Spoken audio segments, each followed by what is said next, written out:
Opening your eyes, you become aware that you are now in a dimly lit hospital room. Terrified, you force yourself to focus and suddenly recall how you had come to be here. As Phil had predicted, your blue jumpsuit has been removed, and you can once again feel your feelings. You also remember Phil telling you to find the air ducts. You look up at the ceiling and see nothing, and though you can't see the floor from your position, in your mind's eye a metal grate materializes, and you find you can move through it and down a shaft and into the main system. Had the drug Phil given you made you super psychic, you wonder? Or are you making it all up? A short Hispanic man, dressed in grey scrubs with a shaved head and intense dark eyes, walks in with a needle and syringe in his hand. Your body tenses, preparing to receive the shot, but instead he looks over his shoulder, draws the bed curtains around your bed, caps the needle with a plastic lid, and slides it into a pocket of his lab coat as he pulls out a key from the other. He swiftly unlocks your manacles and hands you a note. Don't talk. Phil sent me. None of us can escape from here. Everyone is either wearing a suit that can't be removed or has an implant.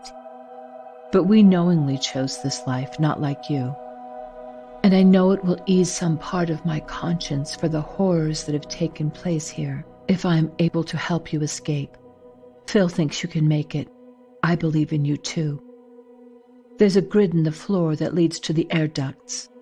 There's enough light to see and no cameras. But once they know you're gone, they'll send psychics into the tunnels to find you. I've blocked the camera in this room, but you'll only have a few minutes. I removed the screws already, and I'll be on the lookout while you climb in there. Your clothes and shoes are under the bed. Run as far and fast as you can. The minute they know you've escaped from here, they'll be looking for you. No one has ever escaped. Just go in the direction from which the air is coming. If there's more than one choice, go where the air smells fresher. I'm not sure what's there, but it's where our air comes from, and no military personnel are allowed in there, not even the out-of-body psychics. So if you make it, they won't be able to follow you. If you somehow get back to the surface, will you mail a letter for me? Angel. P.S. I had to guess your size, and sorry I couldn't get you any underwear at the commissary without being noticed. In the pockets there's a penlight, a screwdriver, and a bunch of different heads, a Swiss Army knife, and protein bars. After reading the note, you look up at Angel and nod that you understand. As you hold out your hand, palm up, Angel hands you an envelope with an address and takes the note back from you, stuffing it in his pocket. He then steps outside of the curtain to give you some privacy. Shakily, you get out of bed in your hospital gown and kneel on the floor. You have a fever and just want to lie on the cool tile, but you force yourself to keep going. You have already seen the clothes in your mind's eye, hanging on the metal springs. Without even looking, you reach down to the exact spot and pull on the clothing with a brisk jerk. Army fatigues and a pair of regulation boots land on the floor with a slight thud. You quickly put on the pants and a tank top that clings tightly to your body while tying the arms of the shirt around your waist. The pants are a bit big, but the belt holds them up, which is a good thing because the pockets are heavy. And the shoes are snug, but you would have left naked and barefoot if that had been your only choice. When you step out from behind the curtain, Angel is holding the metal grid open for you in the exact spot you had seen it in your mind's eye.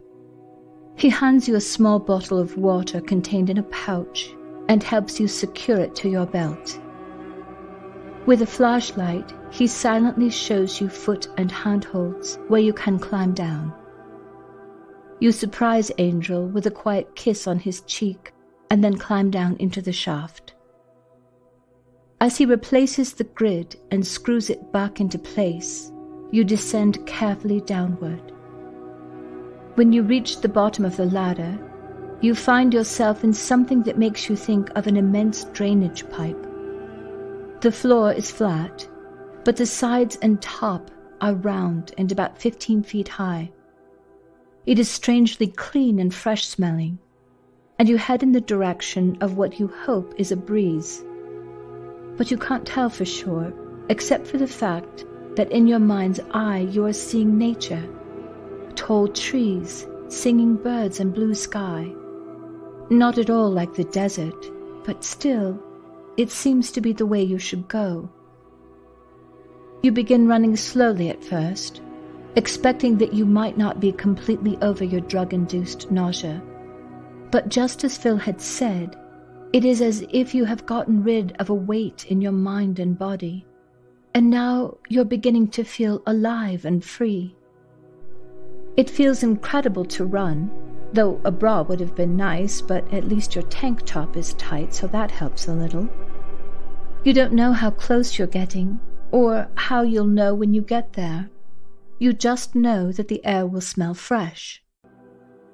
And for a moment, that's exactly how it seems. You would swear you can smell eucalyptus trees, something you remember from a trip to California with your grandparents. But there aren't any eucalyptus trees in the desert, so that makes no sense. But what else can you do? You run and run. With every split in the tunnel, you can sense and feel and smell the proper direction to go. You know without doubt that you're on the right path and getting closer and closer to your destination. You pay no attention to the tunnels passing by until you come to an unusual split in the pathway, one branch leading into total darkness. You think it must be for an area that is no longer in use, but just as you walk by it, a sudden image of Matthew floods into your mind.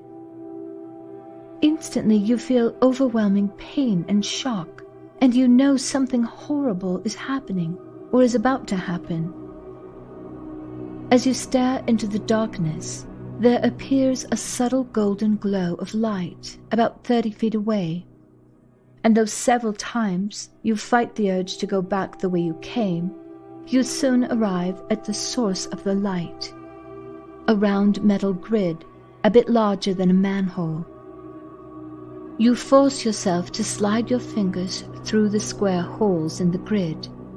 Then, with a stiff tug, you get it to move. Still, it takes all of your strength to shift the grid.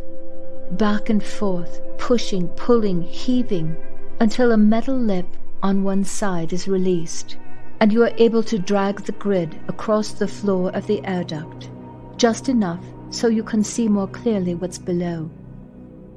The grid is easier to move now that it's sliding along the floor, though it does so with a disconcertingly loud scraping noise that echoes in the tunnel. You open it enough so you can squeeze through the opening, and then hang on to the grid. A stuttering bang reverberates loudly down the air duct, as if an entrance to the tunnel above is being accessed, and bright lights are switched on. There is no going back. Your only hope is to stay ahead of whoever is coming. Moving as quickly as you dare, until at last your trembling body reaches the solid rock floor.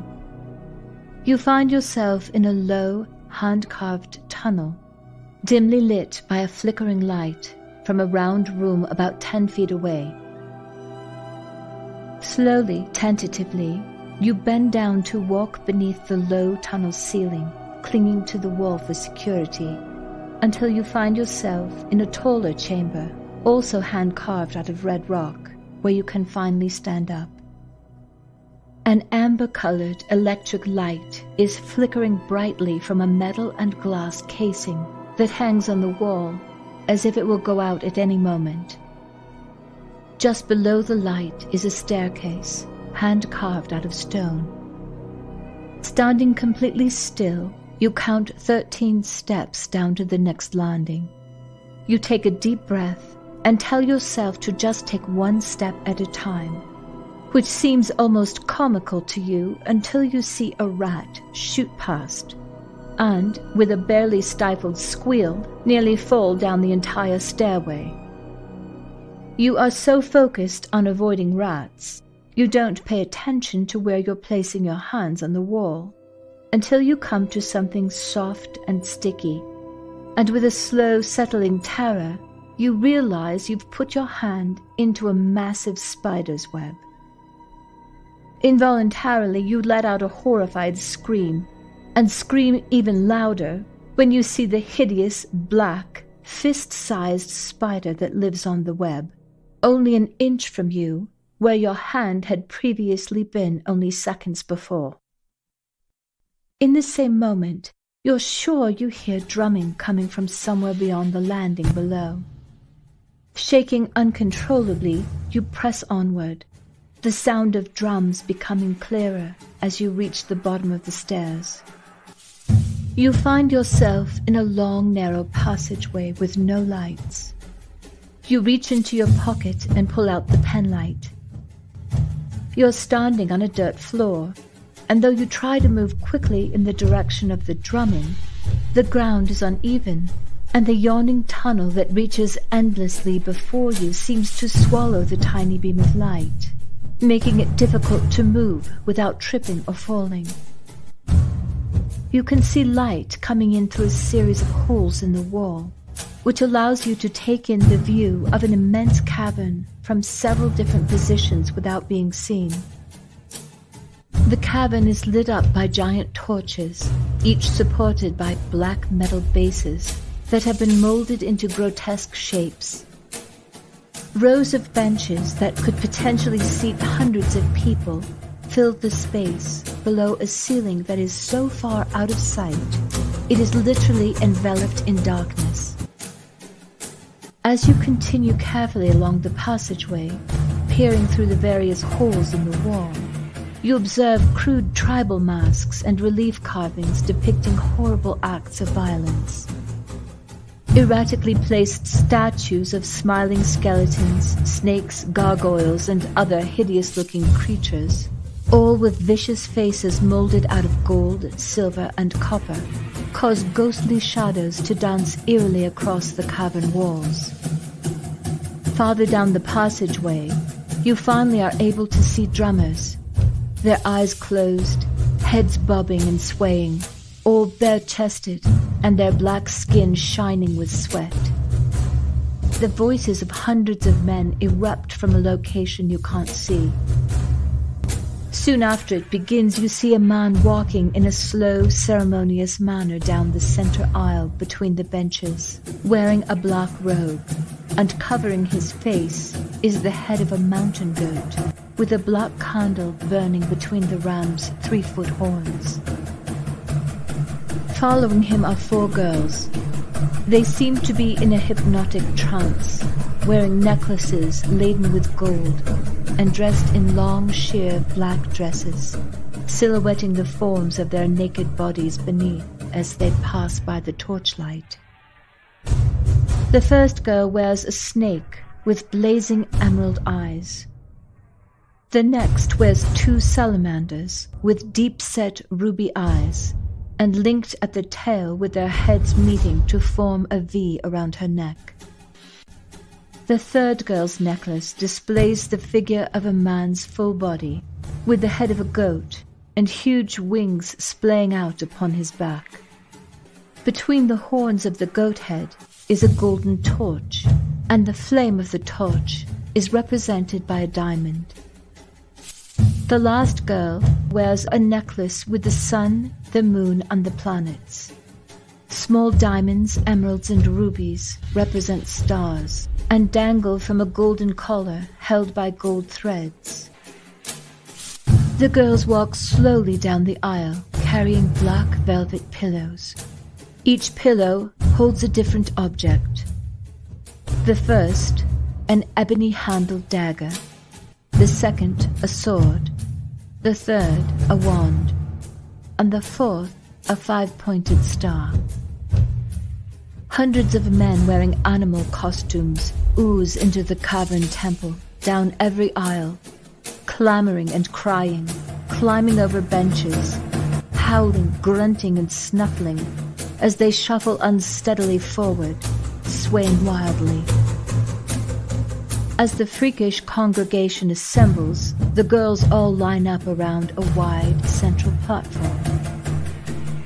Removing the goat's head, the priest places it upon a darkly imposing altar.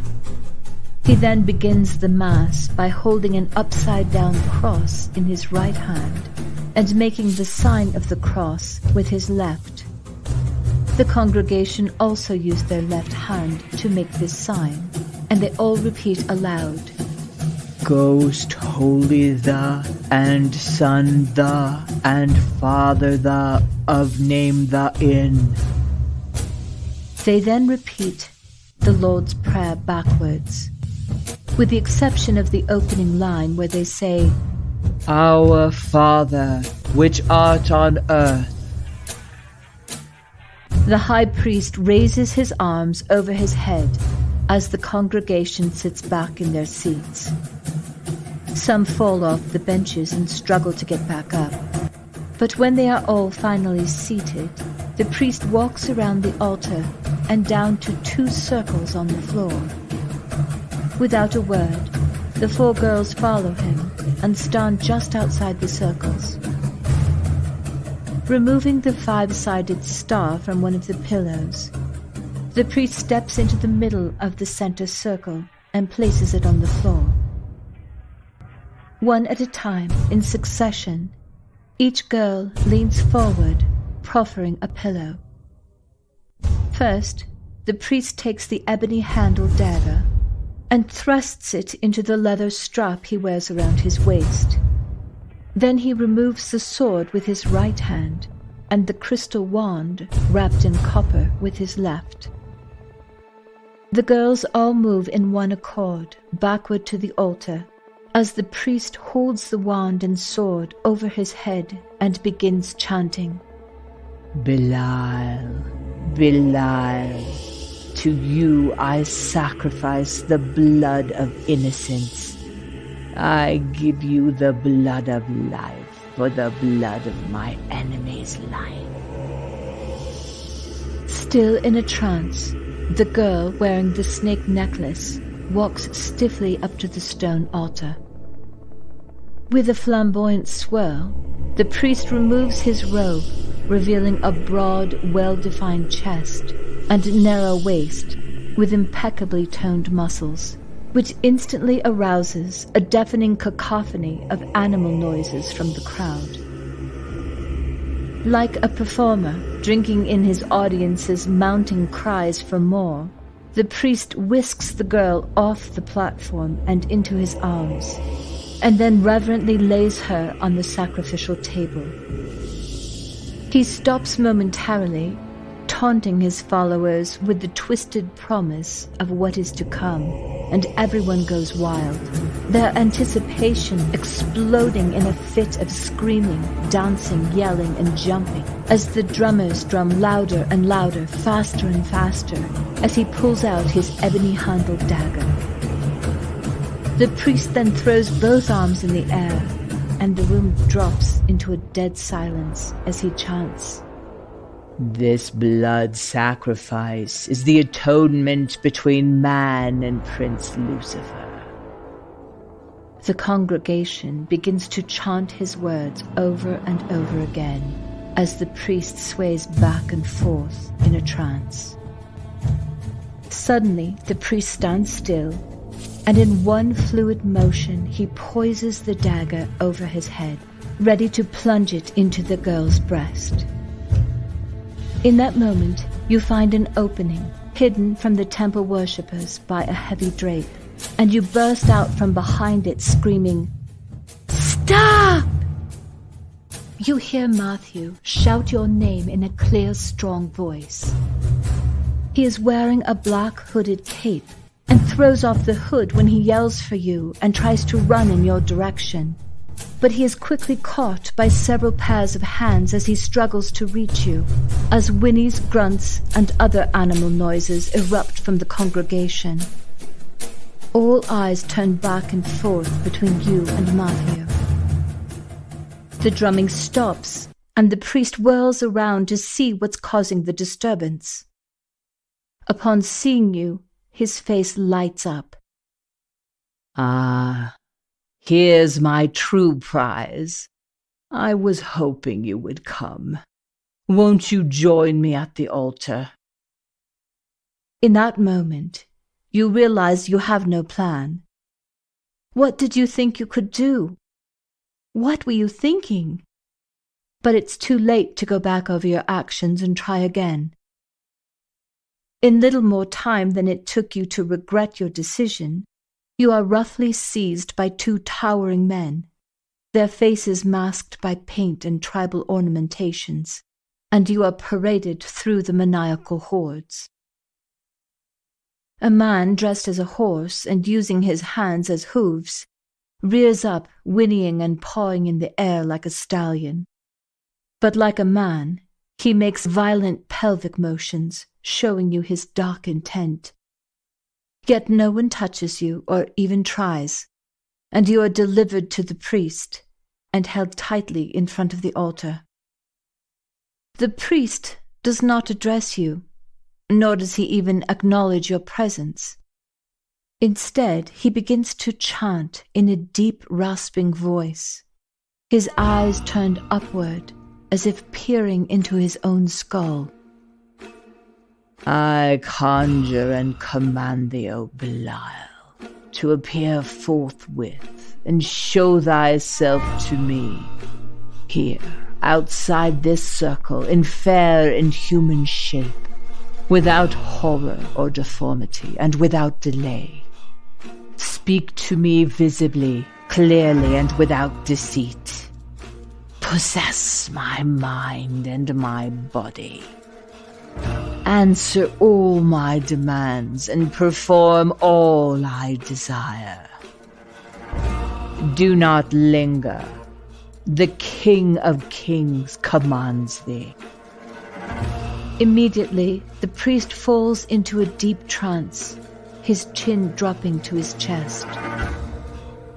A moment later, his head jerks up, eyes open wide, and he steps outside of both circles without touching them, as two men join him at the altar. One man hands the priest a piece of chalk, and he proceeds to draw a triangle on the floor. The other man puts evergreen boughs around the outside of the triangle, along with some skulls from horned animals. The congregation begins chanting as the priest takes a drink of wine and then sprinkles it over the triangle. In the meantime, one man grinds up some herbs and powder with a mortar and pestle and hands it to the priest, who places it in the triangle. You have now been brought within a few feet of the altar. "I work to the destruction of you," The priest hisses, fury seething from him as he points his dagger viciously at you.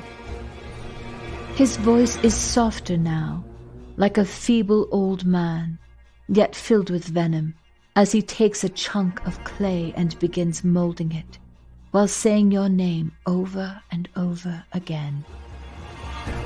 When he finishes, the priest engraves something into the doll and chants, "In the name of Belial and the spirit of destruction and revenge, O creature of clay, become the girl before me," he says, looking directly at you. He then takes the doll and places it at the tip of the triangle.